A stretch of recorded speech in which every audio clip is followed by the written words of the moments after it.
அதே போலதான் அதுக்கு பின்னாடி எதிர்கட்சி தலைவராகிறார்.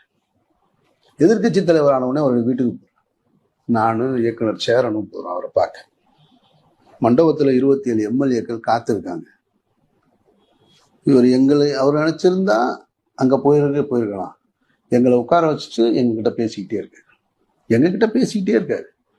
இப்போ நடிகர் விஜய் அவர்கள் வெளியில காத்திருக்காரு. நீங்க நல்லா கவனிக்கணும். 27 எம்எல்ஏக்கள் மண்டபத்துல காத்திருக்காங்க. 27, 29. நடிகர் விஜய் அவர்கள் வெளியில வந்திருக்காங்க. தாடி வெங்கட்னு ஒருத்தர் இருப்பார் இல்லையா, அவர் தான் சொல்றாரு விஜய் வந்திருக்காரு. அவர் பொக்கையோட வாழ்த்து சொல்ல வந்து நின்றுட்டு இருக்காரு. அவருக்கு சின்ன ஆளு பெரிய ஆளு வித்தியாசமே கிடையாது. நம்ம பிள்ளைய தனியா வர சொல்லியா விஜய வந்து நாங்க கிளம்புறோம்னு சொல்றோம். நானும் சேரணும் கிளம்புறோம்னு சொல்றேன். இருங்கயா அப்படின்ட்டு விஜய் வர சொல்லிட்டு 3 பேர் உட்காந்து அந்த புகைப்படம் பார்த்தீங்கன்னா